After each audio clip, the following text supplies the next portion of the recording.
For 13 years, I raised 3 children who were never supposed to be mine. I didn't plan it. I didn't choose it. Life simply placed them in my arms, hungry, frightened, and waiting for someone who never came back. I grew older while they grew up. Every dollar, every doctor visit, every sleepless night came from me. I told myself it was temporary. I told myself their mother would return. But some absences don't end quietly. They return when you least expect them, and demand everything you built. I never imagined I would be standing here, 13 years later, fighting for the children I raised with every ounce of my being. My name is Ellie Brooks, and for over a decade, I've been the parent, guardian, and constant presence for Ethan, Lily, and Noah, the 3 grandchildren my own daughter abandoned when she disappeared from our lives. I remember the first day she left them on my doorstep like it was yesterday, their tiny faces full of confusion, fear, and tears. I held them close, promising silently that I would never let them down. Ethan, the eldest at 7 back then, tried to be brave, but his trembling hands betrayed him. Lily, just 5, buried her face into my shoulder, crying quietly. And Noah, barely 3, clung to my coat, unsure of what had happened or why his mother had vanished. That day changed everything. I had to summon strength I didn't know I had, reorganize my life, and make a home for 3 children who were now entirely dependent on me. I had no guide, no handbook, just a fierce determination to protect them. The years that followed tested me in ways I could never have predicted. I juggled work, doctor visits, school events, and sleepless nights, often putting my own health and comfort aside. I watched them grow, learned their habits, their fears, and their laughter. I became their parent in every sense that mattered. And yet, despite my efforts, I could never erase the pain in their eyes whenever they whispered my daughter's name. "Where is Mom?" they'd ask softly, and I'd choke back tears, holding them tighter, saying only, "I'm here. I won't ever leave you." Life became a rhythm of constant care and sacrifice. I learned to navigate every scraped knee, every emotional breakdown, and every moment of doubt with patience. When Ethan struggled with schoolwork, I stayed up late helping him. When Lily had nightmares, I held her hand through the darkness. When Noah cried inconsolably, I rocked him until his tears ran dry. I didn't just raise them. I became the anchor in their lives, the one they trusted implicitly. And now, 13 years later, I sit in a courtroom, accused by the very daughter who abandoned them of kidnapping her own children. The irony is cruel.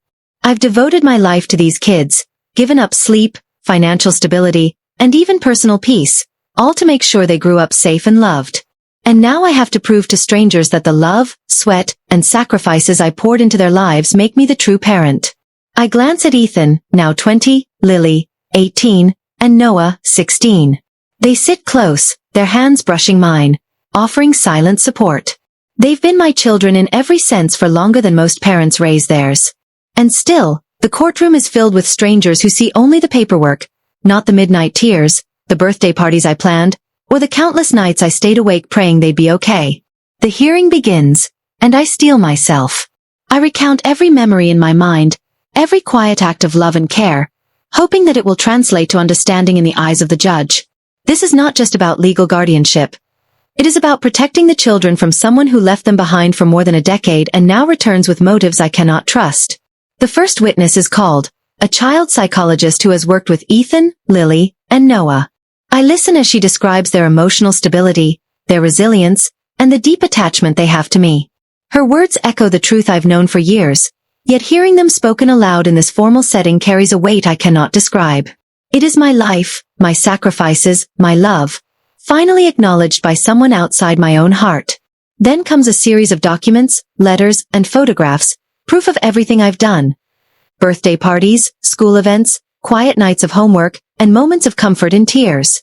Each image brings back memories that are both painful and precious. I remember every scraped knee, every quiet whisper of reassurance, every hug that lasted a little too long because they needed it. These are the pieces of a life built on love, and now I have to defend them in a room full of strangers who cannot see the depth of what we share. Vanessa, my daughter, sits across the room. I study her carefully. The woman who left her children to fend for themselves is now accusing me of wrongdoing. The audacity is staggering, but I refuse to let it shake me. My focus remains on the children, the 3 lives that depend entirely on my strength, my courage, and my unwavering love. No matter what tactics she uses, I know the truth. I am their mother in every meaningful way, and I will fight until the end to protect them. The courtroom murmurs as the first witness begins their testimony. I sit tall, my hands folded but my heart racing. Every story, every document, every piece of evidence is a step closer to proving what I have known for 13 years. Parenthood is not defined by biology alone. It is defined by love, sacrifice, and unwavering commitment. And that is what I have given my grandchildren every single day of my life. The courtroom felt cold, though the sunlight streaming through the tall windows gave a false warmth. I sat with Ethan, Lily, and Noah close to me, their hands brushing mine occasionally, small anchors in the storm that this trial had become. I tried not to think about the years I had spent worrying that one day, this would happen, the day Vanessa decided to come back, claiming a right she had abandoned long ago. My stomach churned, but I reminded myself, I had lived these 13 years proving my love every single day. Today, I just had to let the evidence speak for itself. The judge, Rebecca Allen, took her seat and rapped the gavel. Vanessa sat across from us, perfectly composed in appearance but tense in the eyes that darted nervously toward her lawyer, Miranda Collins. They had confidence, but it was brittle, like glass ready to crack under pressure. I straightened in my chair, adjusting my cardigan, and took a deep breath. The children sensed my resolve. Ethan squeezed my hand once, Lily leaned slightly against me, and Noah sat with his chin tucked in but his grip tight around my sleeve. The first witness called was Abigail Thompson, a close friend who had known me and the children since Vanessa disappeared. Abigail's testimony was immediate and piercingly honest. Ellie Brooks has raised these children with unwavering love and dedication, she said. She has been their mother in every sense. The sacrifices she has made are immeasurable, and without her, these children would have suffered terribly. I felt a lump in my throat, remembering the nights I had stayed awake soothing them, cooking meals, helping with homework, and sometimes crying quietly when exhaustion threatened to overwhelm me. Vanessa's lawyer tried to cast doubt, suggesting Abigail's perspective was biased, but Daniel Hayes, our lawyer, was ready. He cited additional witnesses and documents to corroborate Abigail's account. Every piece reinforced the life I had built for the children, a life shaped by consistency, care, and unwavering love.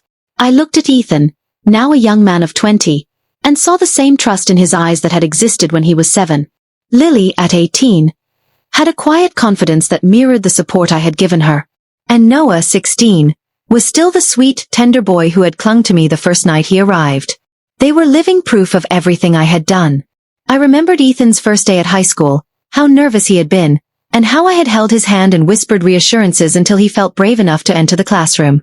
Lily's tears at her first recital came to mind, and the way I had sat in the back row, clapping and cheering until her cheeks flushed with pride. Noah's first soccer game, where he had hesitated to join in, and how I had been there, encouraging him to step forward. All of these small acts had built a foundation of trust and love. Those moments, though often unseen, had created the family we were now fighting to protect. The next testimony came from Rachel Nguyen, the school counselor. She described the emotional development of the children, noting that my consistent presence had been pivotal in their resilience and confidence. She recounted incidents of anxiety, stress, and social challenges, and how I had guided them through each one. Ellie Brooks has been indispensable, Rachel said. Her support has shaped these children into the thoughtful, resilient young people they are today. Hearing it from a professional, someone outside of family and friends, filled me with both relief and pride. Vanessa's attempts to undermine me became more transparent. Her team tried to suggest negligence, pointing to minor mistakes and missteps that any parent might make over 13 years. But Daniel Hayes presented a clear, detailed account of every instance, showing how I had acted responsibly, thoughtfully, and always with the children's best interests at heart. I felt the tension in the courtroom shift subtly, the weight of truth starting to outweigh manufactured doubts. Then, the most emotional moment came. Daniel presented a set of diary entries written by Lily. The pages were filled with the thoughts, fears, and reflections of a child who had grown under my care. She wrote about bedtime talks, the comfort of hugs, guidance through problems, and the sense of safety I provided. Reading snippets aloud, the courtroom fell silent. My heart ached and swelled at the same time. This was the proof of my life's work, the living, breathing testimony of love and care that had been the backbone of our family. Vanessa's composure faltered slightly as the evidence mounted. Her attempts to frame her absence as minor or excusable were failing against the weight of 13 years of commitment and proof. I felt a mixture of exhaustion and fierce determination. I had fought so long, sacrificed so much, and yet the fight was far from over. But as I looked at Ethan, Lily, and Noah, their quiet faith in me gave me strength. The session adjourned for a short recess, and as we stepped into the hallway, the children clustered close. Ethan whispered, "We've got this, Grandma. You've done everything for us." Lily added, "We'll be okay. Together." Noah's small voice, full of conviction, said simply, "Always, Grandma."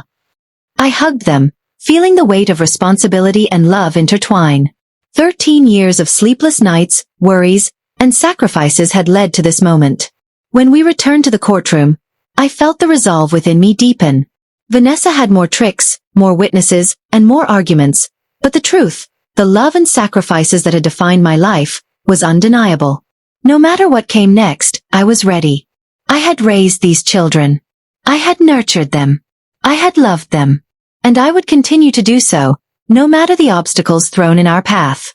Returning to the courtroom after recess, I tried to steady my racing heart. 13 years of my life had led to this moment, and every emotion I had carried, the exhaustion, the worry, the love, felt amplified in the formal silence surrounding us. Ethan, Lily, and Noah sat close, their fingers intertwined with mine, a quiet reminder that we were in this together. I glanced at Vanessa, her expression carefully composed, but the tension in her eyes betrayed the unease I had felt all morning.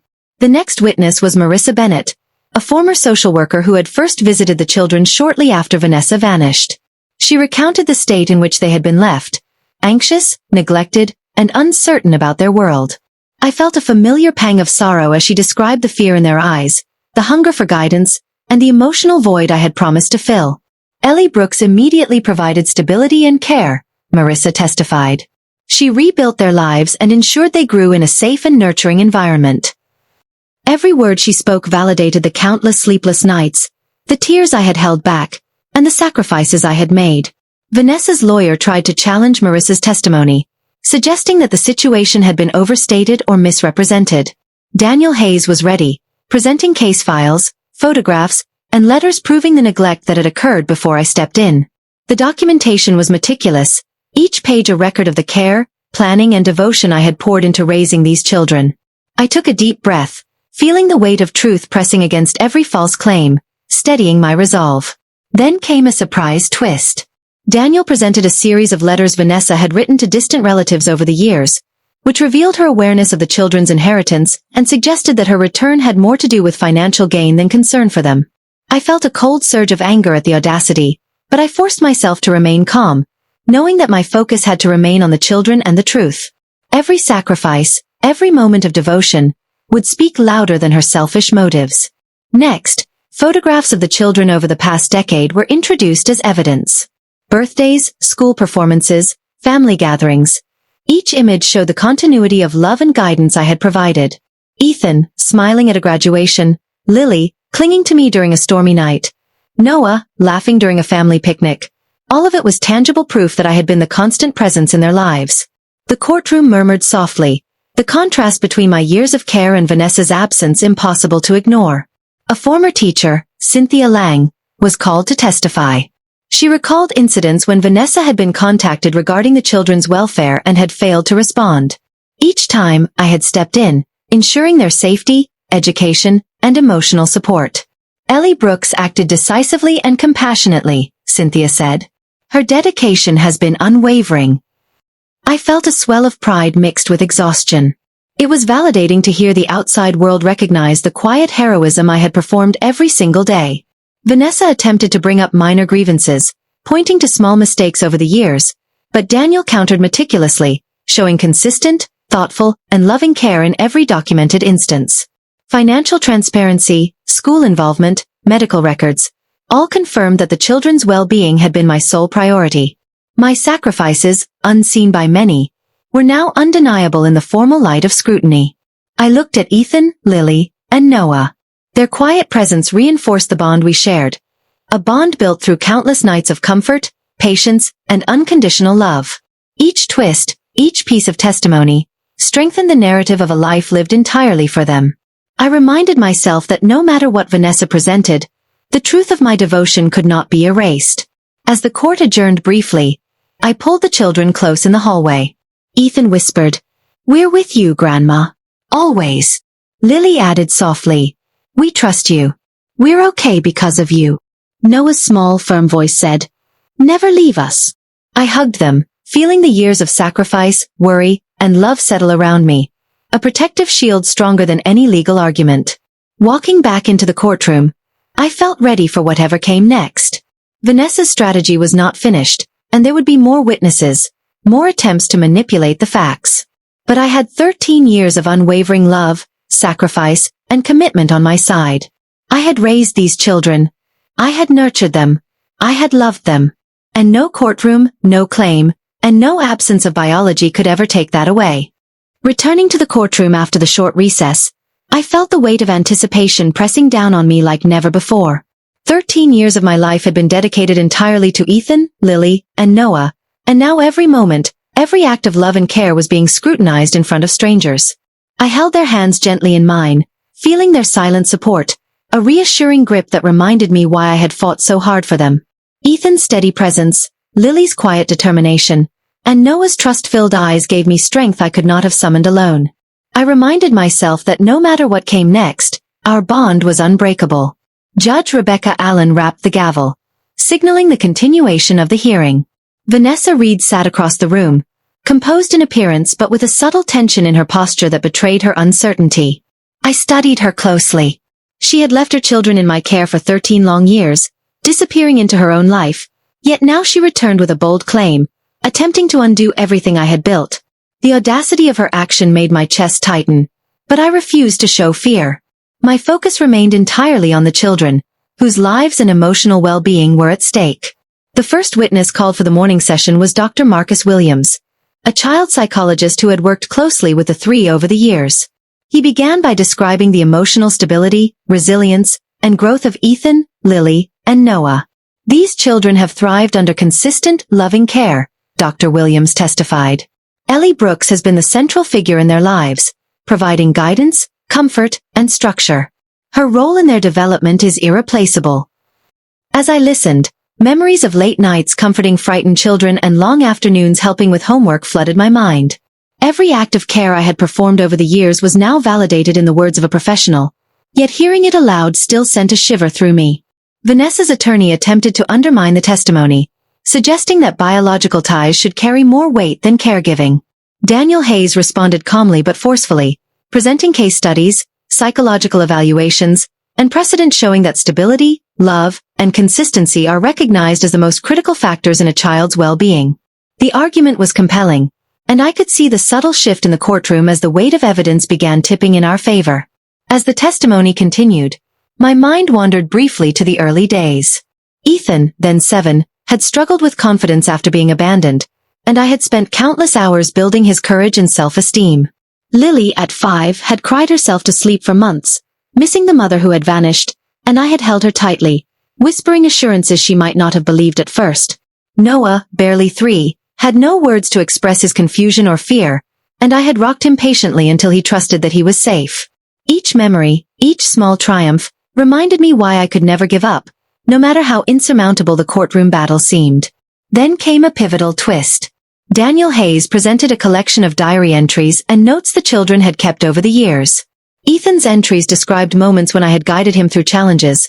Lily's writings revealed how much she had depended on my support, and Noah's words, though simpler, reflected deep trust and love.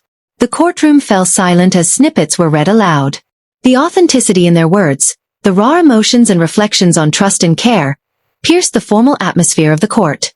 I felt tears sting my eyes as I realized that these records, though unassuming, were a testament to everything I had done for them. A surprise witness was then called, Margaret Cole, a former neighbor who had observed the children's lives over the years. She recounted how I had been a constant, reliable presence, attending school events, doctor visits, and social activities. Ellie Brooks has been more than a guardian. She has been a mother in every possible sense, Margaret testified. Her dedication, patience, and love have shaped these children into remarkable young people. Hearing these words, I felt a profound mix of relief and exhaustion. The years of tireless effort, worry, and sacrifice were finally being recognized beyond our little household. Vanessa tried to redirect the attention, introducing vague claims of neglect and mismanagement. But Daniel systematically dismantled each accusation, presenting a detailed record of every school activity, medical appointment, financial transaction, and household decision I had made. Each piece of evidence underscored the same truth. My life had been devoted to these children, every choice centered around their happiness and stability. Finally, a social worker named Daniel Morales took the stand. He had been involved with the children shortly after Vanessa disappeared. He described how they were anxious, vulnerable, and in desperate need of guidance. Ellie Brooks provided structure, care, and love when no one else did, Morales stated. She effectively rebuilt their lives, ensuring their emotional, physical, and psychological well-being. Hearing this, I felt both vindicated and overwhelmed. It had taken so long to fight for recognition of what had always been clear. These children had a mother who had given everything, even in the absence of biology. As the morning session came to a close, I drew the children close in the hallway. Ethan whispered, "We'll always be together, Grandma." Lily added softly, "You're our mom, no matter what she says." Noah's small voice, firm and determined, said, "Never leave us." I hugged them tightly, feeling the years of sacrifice, sleepless nights, and worry intertwine into a protective shield that no courtroom could ever break. Walking back into the courtroom for the afternoon session, I felt the resolve within me deepen. Vanessa's tactics were far from exhausted, but my heart and my years of dedication had prepared me for this. I had nurtured these children, loved them unconditionally, and given my life for their happiness. No matter the arguments, no matter the evidence she presented, the truth of my love, sacrifice, and unwavering commitment could not be erased. The afternoon session began with a tension that made the courtroom feel smaller than it actually was. I gripped Ethan, Lily, and Noah's hands, their silent support grounding me. 13 years of sacrifice and devotion had led us to this moment, and yet the fight was far from over. I kept reminding myself to breathe, to stay calm, and to let the evidence tell the story that my words alone could never fully capture. These children had become my world, and I would defend them against any claim that threatened the family we had built together. The first witness was Dr. Sofia Ramirez, a child psychologist who had been monitoring Ethan, Lily, and Noah for several years. She described in detail how each child had flourished under my care, emotionally, socially, and academically. Ellie Brooks has been their central figure, providing guidance, consistency, and unconditional love, Dr. Ramirez testified. Her influence is inseparable from their growth and well-being. Listening to her words, I remembered the countless nights spent helping with homework, comforting tears, and teaching them how to face life's challenges. Every small, invisible act of love now stood before the court as undeniable proof of my dedication. Vanessa's lawyer tried to dismiss the testimony, claiming that professional opinion could not outweigh biological connection. Daniel Hayes, calm and measured, countered by presenting decades of research and legal precedent, showing that emotional stability, continuity of care, and parental commitment are given far more weight in custody decisions than mere genetic ties. I felt a quiet satisfaction, knowing that the truth of my years spent raising these children was being validated in a language the court understood. Then Daniel introduced an unexpected piece of evidence. A series of letters Ethan, Lily, and Noah had written over the years. Ethan's writing spoke of gratitude and trust. Lily's reflections detailed the comfort I had provided during dark times, and Noah's notes, though simpler, radiated love and confidence in my presence. Reading snippets aloud, the courtroom fell into a hushed reverence. These letters were raw, unfiltered, and deeply personal, the purest testimony of the bond we had built together. Tears pricked my eyes, and I felt a surge of protective determination. No fabricated claim could overshadow the honesty and trust of my grandchildren. Next, Margaret Cole, a family friend, took the stand. She had watched us over the years, observing how I attended school events, doctor visits, and every milestone without fail. She spoke passionately about my dedication. Ellie Brooks has been more than a guardian. She has been a parent in every possible sense, Margaret said. Her love, patience, and commitment have shaped these children into resilient, thoughtful, and compassionate young people. I listened, remembering the times I had held the children through illness, celebrated their small victories, and reassured them during moments of doubt. Every moment, no matter how small, had built the foundation of their trust and emotional stability. Vanessa attempted to introduce minor grievances from years ago, hoping to portray me as negligent or inattentive. Daniel Hayes dismantled each claim with precise documentation. Medical records, school reports, financial statements, and photographs. Each piece reinforced the same truth. The children's lives had been meticulously cared for, nurtured, and guided by me every single day. It was exhausting to relive, but seeing the impact on the court and the quiet confidence in my grandchildren's eyes reminded me why I had endured every challenge. Then came a dramatic twist. Daniel called Thomas Reed, a distant family friend who had followed Vanessa's absence over the years. He presented emails and correspondence indicating that Vanessa had returned only after learning about the children's inheritance. Her sudden concern, which she now claimed as maternal instinct, was revealed to be motivated by financial opportunity rather than love or responsibility. My chest tightened with a mixture of anger and sorrow, but I remained composed, focusing entirely on the children. Their lives, their emotional stability, and their trust in me were paramount. The session ended with testimony from a former teacher, Cynthia Lang, who described how Vanessa had been repeatedly contacted about the children's welfare and had ignored these opportunities to participate. I remembered moments of frustration, worry, and exhaustion as I managed every aspect of the children's lives alone. Cynthia's testimony validated what I had known all along, that my dedication had not only been necessary but life-saving. As the court adjourned for the day, I drew the children close in the hallway. Ethan whispered, "We're with you, Grandma. Always." Lily added, "We trust you completely." Noah's small voice, confident and firm, said, "Never leave us." I hugged them tightly, feeling the weight of 13 years of sacrifice, tears, and unwavering devotion wrap around us like a protective shield. No matter what obstacles lay ahead, our bond was unbreakable. Walking back into the courtroom, I felt a renewed sense of determination. Vanessa's tactics were not finished, but my heart, my love, and the years of devotion I had poured into these children were undeniable. I had nurtured them, guided them, and loved them through every hardship. No courtroom, no false claim, and no absence of biology could ever erase what we had built together. The next morning, the courtroom buzzed with a tense energy that made my chest tighten. I held Ethan, Lily, and Noah close, feeling their quiet presence like a shield against the storm that Vanessa's claims had unleashed. 13 years of my life had been defined by their needs, and now every detail, every memory, every sacrifice was being judged by strangers who could only see paper and testimony. I reminded myself to breathe, to stay focused, and to trust that the truth of our bond could not be erased.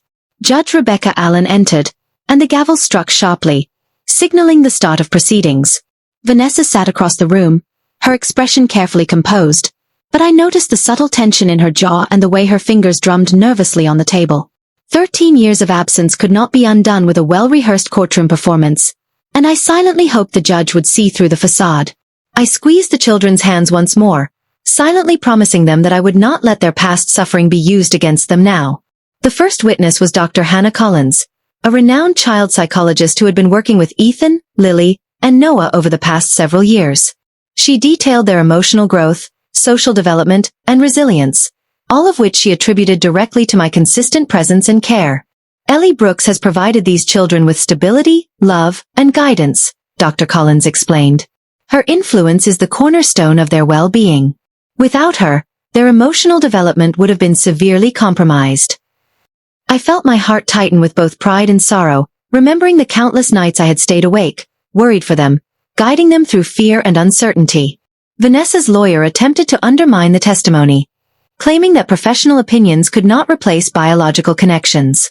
Daniel Hayes countered with precision, presenting case studies, psychological research, and precedent emphasizing the critical role of emotional stability and consistent caregiving in determining parental rights. He argued that a parent who had abandoned her children for over a decade had forfeited her claim, and the courtroom listened intently. I felt a flicker of relief. The truth was beginning to carve a clear path through the fog of false claims. Then came a surprise twist that sent a shiver through me. Daniel presented messages and emails showing that Vanessa had been aware of the children's inheritance and had returned only after learning of their financial potential. I felt a surge of anger, mingled with sadness. How could someone abandon her own children for so long, only to return motivated by greed? I reminded myself to focus on the children, not Vanessa's audacity. They were what mattered, their trust in me, their safety, and their future. Next, video evidence of family events over the years was introduced. Birthdays, school plays, family picnics, and quiet evenings at home. Each clip revealed the love, care, and consistency I had provided, and the courtroom audience began to murmur softly, clearly struck by the contrast between my years of devoted caregiving and Vanessa's prolonged absence. I watched the children's faces light up on the screen, remembering the laughter, the tears, and the countless small moments that had defined our lives. A former neighbor, Margaret Cole, took the stand next. She recounted observing me attend school functions, doctor appointments, and extracurricular activities without fail. Ellie Brooks has been a mother in every possible sense, she testified. Her patience, dedication, and love have shaped these children into responsible and caring individuals. I felt a swell of pride, thinking of the long hours spent guiding them, comforting them, and celebrating their achievements, no matter how small.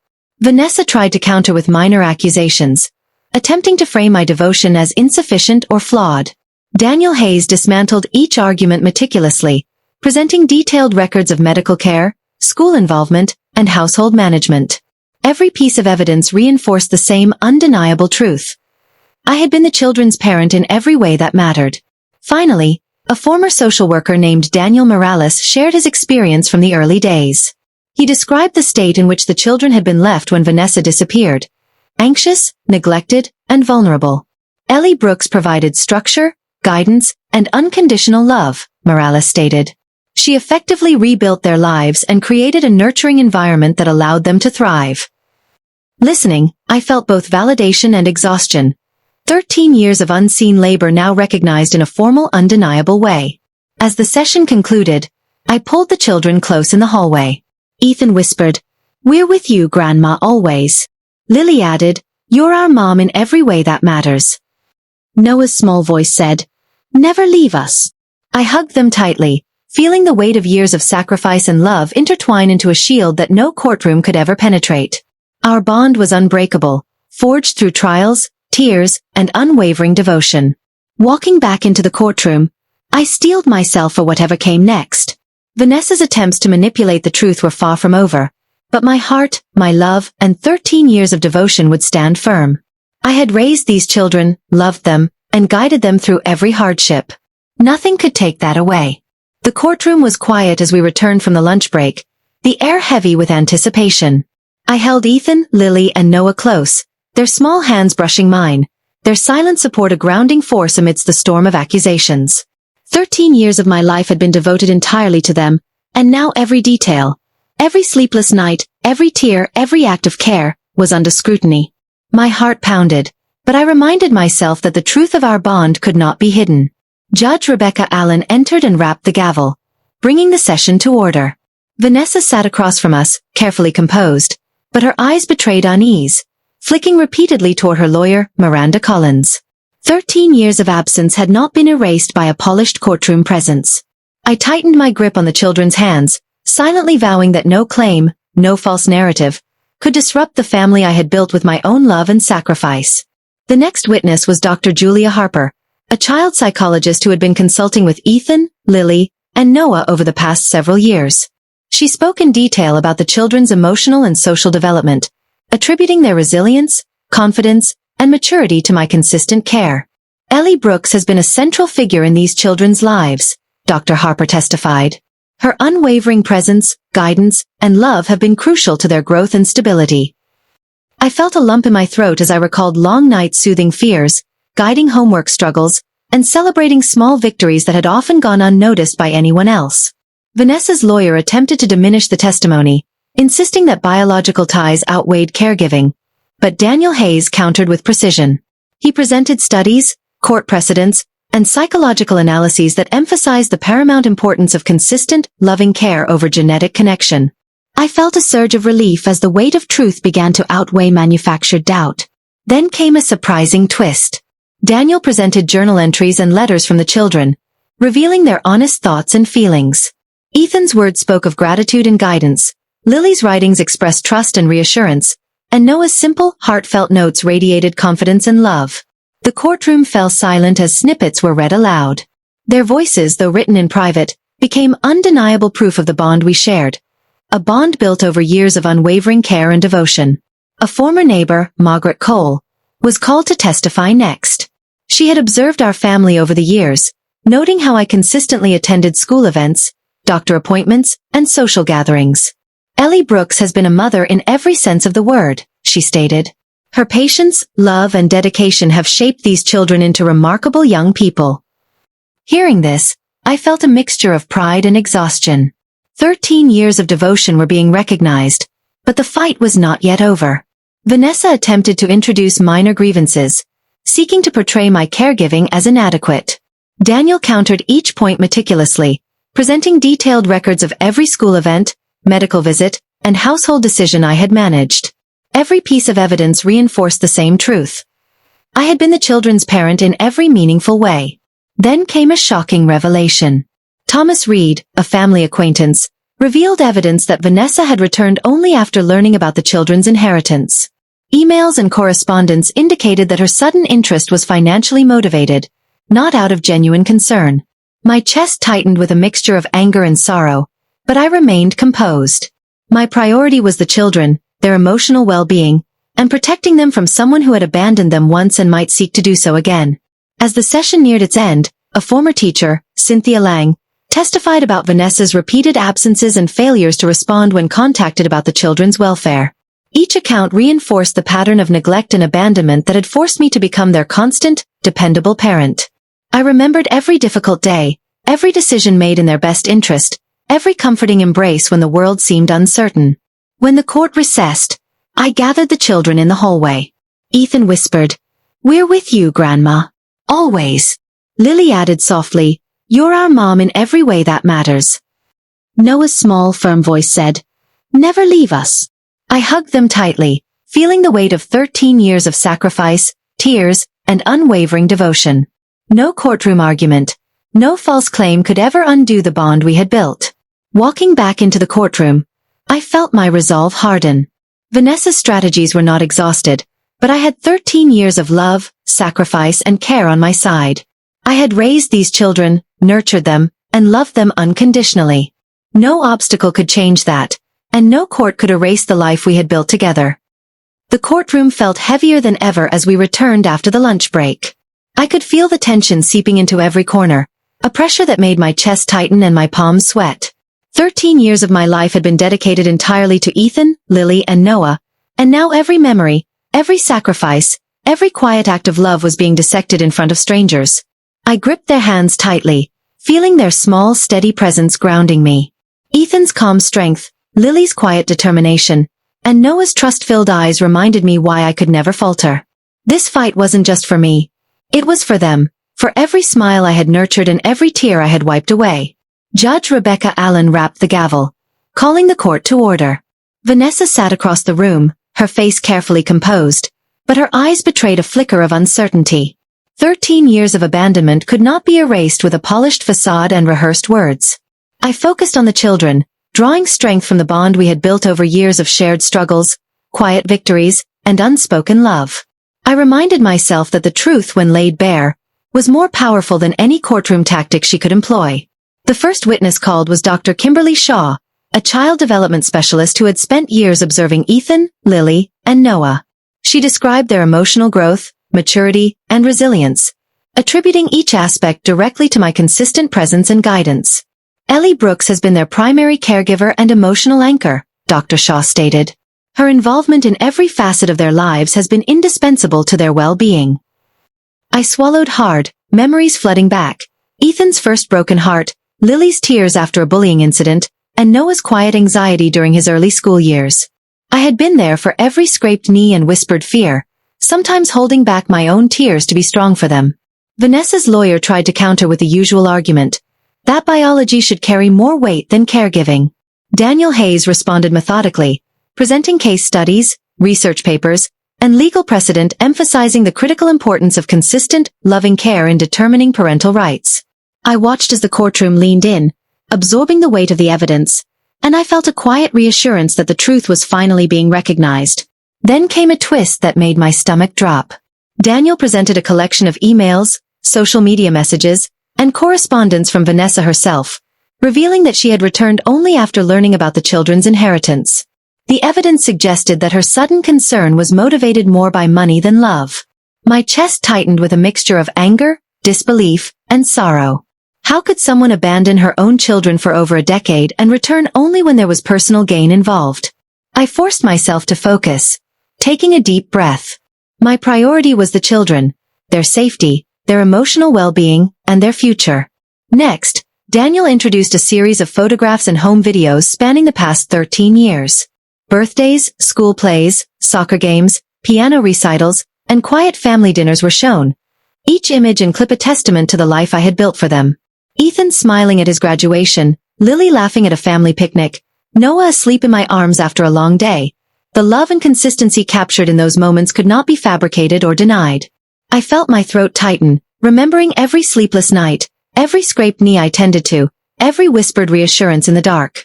Margaret Cole, a longtime neighbor and friend, took the stand next. She spoke of my unwavering dedication, attending school events, doctor visits, and social functions without fail, always prioritizing the children's well-being. Ellie Brooks has been a mother in every sense, she testified. Her patience, love, and guidance have shaped these children into remarkable young people. Listening to her, I felt both pride and exhaustion. These 13 years of tireless devotion were finally being acknowledged, but I knew the battle was far from over. Vanessa attempted to introduce minor grievances, pointing to perceived lapses or oversights. Daniel countered each claim meticulously, presenting a detailed log of school activities, medical appointments, and household responsibilities I had managed. Every piece of evidence reinforced the same truth. I had been their parent in every meaningful way, their safety and happiness my guiding purpose. Then a new witness, Thomas Reed, revealed a dramatic piece of evidence. Letters Vanessa had written to distant relatives, expressing concern for the children only after learning about their inheritance. The audacity of her motives made my chest tighten. My hands gripped Ethan, Lily, and Noah's tightly, silently vowing that no one would ever manipulate or threaten the family I had built. I felt a mixture of anger, sorrow, and fierce determination. A former teacher, Cynthia Lang, was called next. She recounted Vanessa's repeated absences, her failure to respond when contacted, and the lack of care shown over the years. Ellie Brooks has been the sole constant in these children's lives, Cynthia testified. Her involvement, love, and commitment are unmatched and indispensable. Listening, I recalled the nights I had stayed awake comforting tears, the mornings spent packing lunches, the afternoons guiding homework, and every small act that had shaped the children's emotional foundation. By the time the session neared its close, I felt a strange mixture of exhaustion and empowerment. Each testimony, each document, each image brought the truth of my years of dedication into sharper focus. I looked at the children, their trust and faith in me unwavering. Ethan whispered, "We're with you, Grandma. Always." Lily added, "You're our mom, in every way that matters." Noah's small, firm voice said, "Never leave us." I hugged them, feeling the weight of 13 years of sacrifice and love wrap around us like armor. Walking back into the courtroom, I felt renewed strength. Vanessa's tactics were not finished, and there would be more arguments, more witnesses, and more attempts to undermine the truth. But I had 13 years of unwavering love and dedication on my side.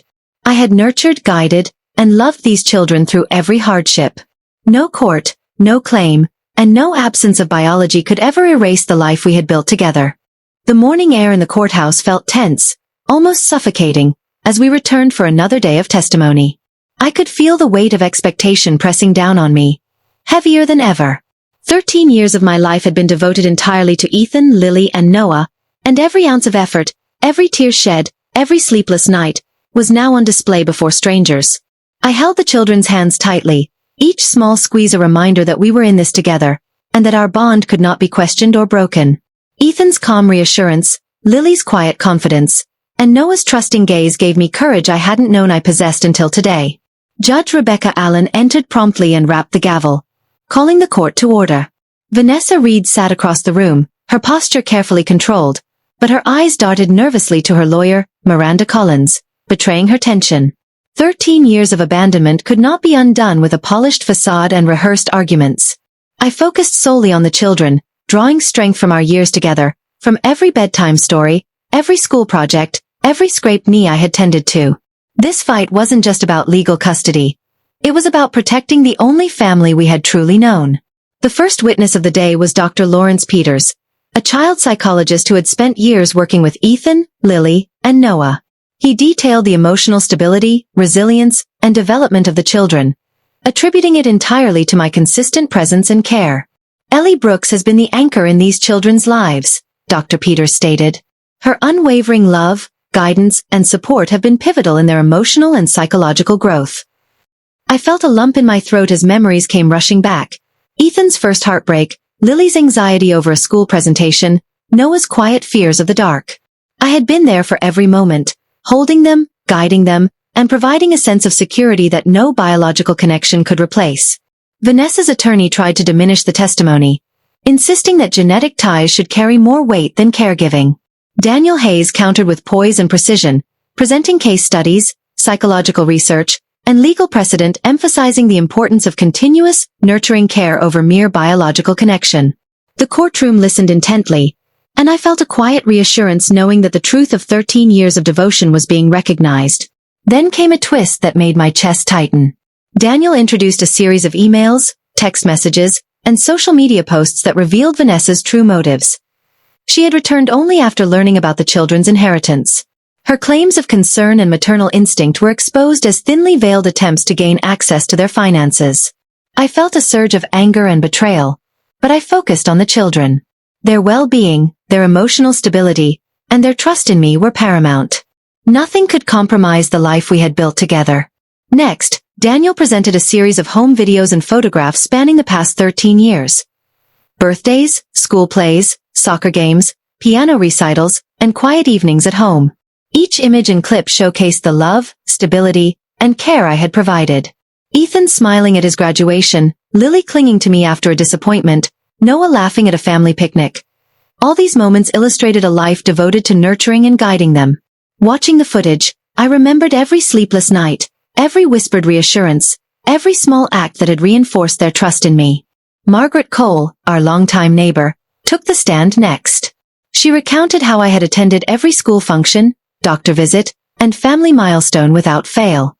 Ellie Brooks has been a mother in every sense of the word, she testified. Her love, patience, and guidance have shaped these children into thoughtful and resilient young people. Hearing this, I felt a mixture of pride, relief, and exhaustion. 13 years of tireless effort were being recognized, but the fight was far from over. Vanessa tried to introduce minor grievances, claiming that my care had been inconsistent. Daniel dismantled each point with meticulous records, school reports, medical visits, household management, and photographs. Every piece of evidence reinforced the undeniable truth. I had been the children's parent in every meaningful way. Then came a dramatic revelation.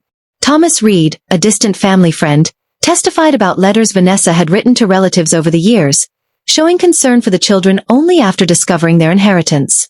His testimony confirmed that her sudden interest was motivated by financial gain, not love. My chest tightened with anger and sorrow, but I remained composed. My priority was the children, their emotional security, and protecting them from someone who had once abandoned them. Finally, former teacher Cynthia Lang described Vanessa's repeated absences and her failure to respond when contacted about the children's welfare. She emphasized that my consistent involvement had been critical to the children's emotional and academic success. I remembered every moment of worry, every decision I had made alone, every comforting hug and guiding word. As the session adjourned for the day, I pulled the children close in the hallway. Ethan whispered, "We'll always be together, Grandma." Lily added, "You're our mom, in every way that matters." Noah's small, determined voice said, "Never leave us." I hugged them tightly, feeling the weight of 13 years of devotion, sacrifice, and love. Our bond was unbreakable, forged through hardship, dedication, and unwavering commitment. Walking back into the courtroom, I steeled myself for the next round.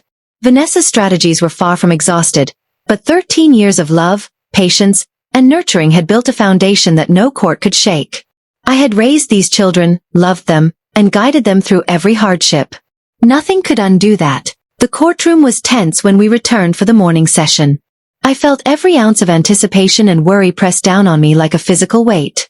13 years of my life had been dedicated to Ethan, Lily, and Noah, and now every late night, every scraped knee tended, every word of encouragement whispered in the dark was being weighed against someone who had abandoned them for over a decade. I held their hands tightly, feeling their small fingers wrap around mine, a reminder that no matter what happened, we were together, and our bond could never be broken.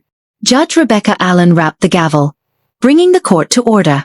Vanessa Reed sat across from us, her carefully composed exterior hiding subtle signs of nervousness. Her eyes darted toward her lawyer, Miranda Collins, betraying a tension she couldn't mask. 13 years of absence could not be erased with a polished courtroom performance. I focused on the children, drawing strength from every moment we had shared, from every tear I had wiped away, every scraped knee I had kissed, and every bedtime story I had read to reassure them that they were safe. The first witness called was Dr. Rachel Morrison, a renowned child psychologist who had spent years working closely with Ethan, Lily, and Noah. She detailed their emotional development, resilience, and social growth, attributing each to my unwavering presence and guidance. Ellie Brooks has been the central figure in these children's lives, Dr. Morrison explained. Her consistent loving care has been crucial to their psychological and emotional well-being. Without her, their growth and stability would have been severely compromised. I swallowed hard as memories flooded back, Ethan struggling with first heartbreak, Lily shaking with fear before a school presentation, Noah's tiny hands clutching mine as he faced new challenges. I had been there for every moment, holding them, comforting them, and providing a sense of safety and love that no biology could replace. Vanessa's attorney attempted to diminish the testimony, arguing that biological ties should outweigh years of caregiving. Daniel Hayes countered with poise and authority, presenting extensive research, legal precedent, and case studies emphasizing the critical role of consistent, nurturing care in determining custody. I felt a wave of relief as the courtroom absorbed the weight of truth, the evidence beginning to tip in our favor. Then came a twist that caused a tight knot in my chest. Daniel presented evidence that Vanessa had returned only after learning about the children's inheritance, revealing that her claims of concern were financially motivated. I felt a surge of anger and disbelief, mixed with sorrow. How could someone abandon their children for 13 years and then return only when personal gain was possible? I reminded myself to stay calm, to focus entirely on the children. Their emotional safety, their trust in me, and their future were all that mattered. Next, Daniel showed a series of photographs and home videos spanning the past 13 years. Birthdays, school events, soccer games, piano recitals, and quiet evenings at home. Each image captured the love, stability, and guidance I had provided. Ethan laughing at his graduation, Lily smiling after a challenging day, Noah asleep in my arms. All of these moments were evidence of a life built on care and devotion. Watching the footage, memories of sleepless nights, quiet tears, whispered reassurances, and small victories overwhelmed me. Every act of love, though often unseen, had been documented in these moments. Margaret Cole, our longtime neighbor and friend, took the stand. She described observing my dedication firsthand, attending every school function, doctor appointment, and extracurricular activity, always ensuring the children's needs came first. Ellie Brooks has been a mother in every sense of the word, she testified. Her patience, love, and guidance have shaped these children into thoughtful, resilient, and caring individuals. I felt pride swell within me, mingled with exhaustion. 13 years of sacrifice were finally being recognized, but I knew the fight was far from over. Vanessa attempted to present minor grievances, suggesting that my care had been inconsistent. Daniel countered each claim with meticulous records, medical documents, school reports, household management logs, and photographs. Every piece of evidence reinforced the undeniable truth. I had been the children's parent in every meaningful way. Then a dramatic revelation came from Thomas Reed, a family acquaintance.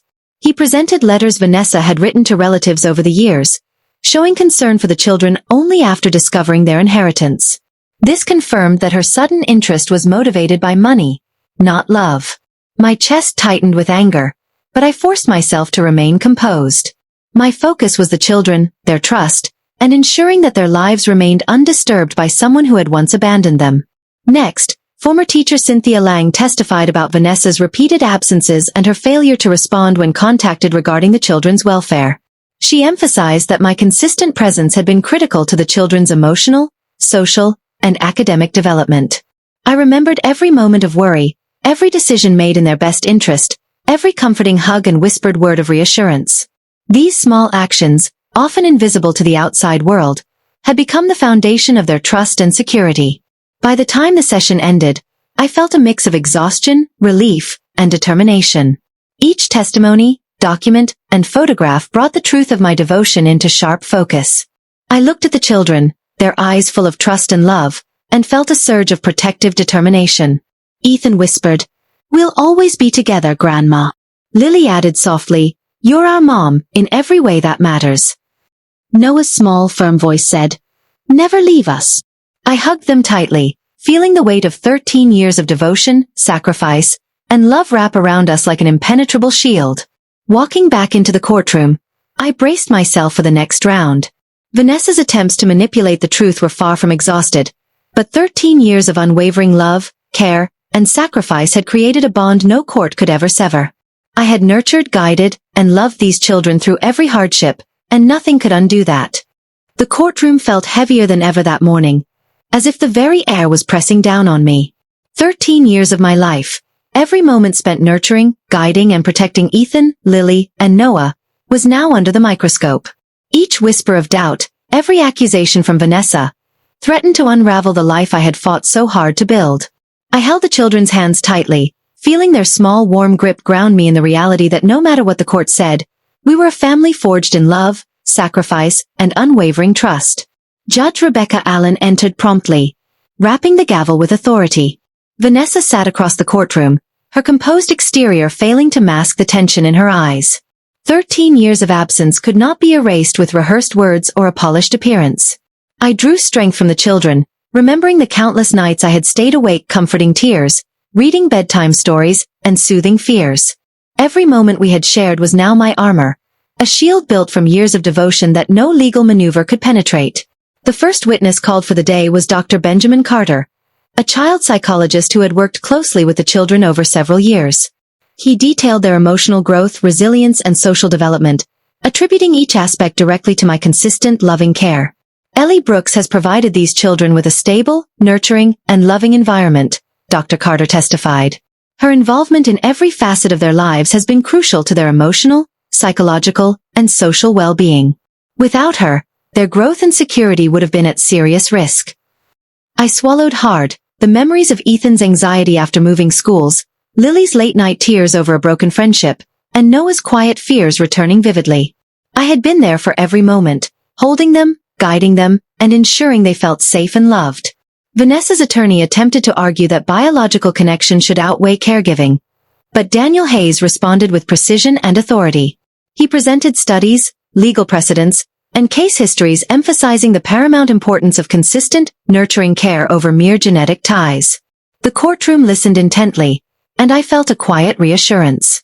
The truth of 13 years of devotion was undeniable. Then Daniel introduced a dramatic piece of evidence. Vanessa's correspondence with distant family members, revealing that her sudden return was motivated by the children's inheritance. Her claims of concern and maternal instinct were exposed as opportunistic, designed to gain access to finances rather than provide care. My chest tightened with a mixture of anger, disbelief, and sorrow. How could someone abandon her children for over a decade and return only when there was potential personal gain? I forced myself to remain calm, knowing that my focus must remain entirely on the children, their safety, their trust, and their emotional well-being. Next, Daniel presented a collection of photographs and home videos spanning 13 years. Birthdays, school plays, soccer games, piano recitals, and quiet family evenings flashed across the screen. Each frame was a testament to the life I had built for them, full of love, care, and stability. Ethan smiling at his graduation, Lily laughing at a family picnic, Noah asleep in my arms after a long day. Each moment captured the essence of our family. I felt the weight of memories pressing on me, remembering every sleepless night, every whispered reassurance, and every quiet triumph. Margaret Cole, our longtime neighbor, took the stand. She spoke of observing our family over the years, noting my unwavering dedication. Ellie Brooks has been a mother in every sense of the word, she testified. Her patience, love, and guidance have shaped these children into resilient, compassionate, and thoughtful individuals. I felt pride and exhaustion intertwine. 13 years of tireless devotion were finally being acknowledged, but the fight was not yet over. Vanessa tried to challenge the testimony with minor grievances, attempting to suggest lapses or failures in my care. Daniel countered each point meticulously, presenting records of school attendance, medical care, extracurricular activities, and household management. Every piece reinforced the truth. I had been the children's parent in every meaningful way, providing guidance, stability, and unconditional love. Thomas Reed then presented letters Vanessa had written over the years to relatives, expressing concern for the children only after learning about their inheritance. His testimony confirmed the motive behind her sudden reappearance. My chest tightened with anger, but I stayed composed, focusing on the children and their trust in me. Finally, former teacher Cynthia Lang testified about Vanessa's repeated absences, her failures to respond when contacted about the children's welfare, and the impact of my unwavering presence. She emphasized that my dedication had been indispensable to the children's academic, social, and emotional development. I remembered every difficult day, every decision made alone, and every comforting embrace or whispered word of reassurance that had shaped the children's sense of security. As the day ended, I drew the children close in the hallway. Ethan whispered, "We'll always be together, Grandma." Lily added, "You're our mom in every way that matters." Noah's small, firm voice said, "Never leave us." I hugged them tightly, feeling the weight of 13 years of devotion, sacrifice, and unwavering love wrap around us like an unbreakable shield. Our bond had been tested, but it remained unshaken, built on trust, care, and unconditional love. Walking back into the courtroom, I felt a renewed determination. Vanessa's attempts to manipulate the truth were far from over, but 13 years of dedication, love, and sacrifice had created a foundation that no court could shake. I had raised these children, nurtured them, and loved them through every hardship. Nothing could undo that, and no legal claim could erase the life we had built together. The final day of the trial arrived, and the courtroom was charged with a tense, almost electric energy. I could feel every heartbeat in my chest, every flicker of emotion from Ethan, Lily, and Noah. 13 years of my life, every tear I had wiped away, every sleepless night, every word of guidance and love, culminated in this moment. I held their hands tightly, drawing strength from their silent support. The bond we had forged over the years was unbreakable, and I knew that no courtroom drama or false claim could ever undo the life we had built together. Judge Rebecca Allen entered and called the court to order. Vanessa Reed sat across the room, her face carefully composed but her eyes revealing tension and uncertainty. 13 years of absence could not be covered with rehearsed words or a polished demeanor. I focused on the children, thinking of every bedtime story, every soccer game attended, every scraped knee tended, every moment of reassurance I had given. I reminded myself that our life together, our shared sacrifices, laughter, and tears, was far stronger than any legal argument Vanessa could make. The first witness was Dr. Olivia Bennett, a child psychologist who had monitored the children for several years. She described Ethan, Lily, and Noah's emotional development, resilience, and stability, attributing it directly to my care. Ellie Brooks has been the central nurturing presence in these children's lives, Dr. Bennett testified. Her unwavering love, guidance, and emotional support have been critical to their well-being. Without her, these children would not have the resilience and stability they display today. I felt a lump in my throat as memories of long nights spent comforting tears, guiding homework, and teaching life lessons came flooding back. I had been there for every fear, every heartbreak, every moment of doubt. Vanessa's attorney attempted to undermine the testimony, claiming that biological connection should outweigh caregiving. Daniel Hayes countered with precision, presenting studies, case histories, and legal precedent highlighting the importance of consistent, nurturing care over genetics alone. The courtroom listened intently, and I felt a quiet reassurance that the truth of 13 years of devotion was finally being recognized. Then Daniel introduced a twist that caused my stomach to tighten. Evidence of Vanessa's return motivated by the children's inheritance. Emails, messages, and letters showed that her concern for the children arose only after learning about their potential financial gain. I felt anger, disbelief, and sorrow, but I focused entirely on the children. Their emotional safety and trust in me were paramount. Daniel then presented a detailed collection of photographs and home videos spanning 13 years. Birthdays, school events, piano recitals, soccer games, and quiet evenings at home. Each moment captured the love, care, and stability I had provided. Ethan smiling after a difficult day, Lily laughing during a family picnic, Noah asleep in my arms. Each image was a testament to the life we had built together. Watching these memories, I remembered every sleepless night, every comforting hug, every word of reassurance whispered into the dark. Margaret Cole, our neighbor and longtime family friend, took the stand. She spoke of my unwavering dedication, how I had attended every school function, doctor appointment, and milestone, always putting the children's needs above my own. Ellie Brooks has been a mother in every sense of the word, she testified. Her patience, love, and guidance have shaped these children into compassionate, resilient, and thoughtful individuals. Hearing her words, I felt a mixture of pride and exhaustion. 13 years of devotion were finally being acknowledged, but the tension in the room reminded me that the fight was not yet over. Vanessa attempted to cast doubt through minor grievances, suggesting that my caregiving had been flawed. Daniel dismantled each claim meticulously with documentation. Medical records, school reports, household management logs, and photographs. Every piece of evidence reinforced the truth. I had been the children's parent in every meaningful way. Then came the testimony of Thomas Reed, who revealed letters Vanessa had written to relatives showing concern only after discovering the children's inheritance. The courtroom fell silent. My chest tightened with anger, but I stayed composed. My focus remained on the children and protecting their trust and security. Finally, former teacher Cynthia Lang testified about Vanessa's repeated absences and failure to respond when contacted about the children's welfare. She emphasized that my consistent involvement had been critical to the children's emotional, social, and academic growth. I remembered every decision made in their best interest, every comforting embrace, and every guiding word that had shaped their sense of stability. As the court prepared to hear closing statements, I pulled the children close in the hallway. Ethan whispered, "We'll always be together, Grandma." Lily added softly, "You're our mom, in every way that matters." Noah's small, firm voice said, "Never leave us." I hugged them tightly, feeling the weight of 13 years of sacrifice, devotion, and love wrap around us like an unbreakable shield. Our bond was undeniable. Daniel delivered the closing argument with clarity and passion, laying bare the truth of Vanessa's abandonment, the children's needs, and the unwavering love and sacrifice I had shown. He emphasized that parenthood is defined by care, responsibility, and love, not simply biology. The courtroom fell silent as he finished, the weight of the argument hanging in the air. Judge Allen took a moment, her expression serious, then spoke. After reviewing the evidence, testimonies, and documentation, it is clear that Ellie Brooks has provided consistent, loving care and guidance to Ethan, Lily, and Noah. Her devotion over the past 13 years has been critical to their emotional and psychological well-being. The court finds in favor of Ellie Brooks. Vanessa Reed's petition for custody is dismissed, and a restraining order is issued to ensure the safety and well-being of the children. Relief and tears flooded through me as I embraced the children.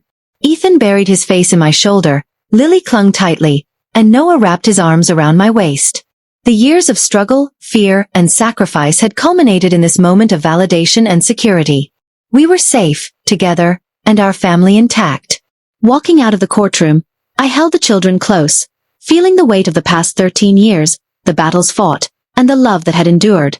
Parenthood, I realized, is not defined by biology but by the sacrifices we make, the care we give, and the unwavering love we offer. I had given them everything, and that love had protected and shaped them into the remarkable young people they had become. No challenge, no claim, and no absence of biology could ever erase the life we had built together.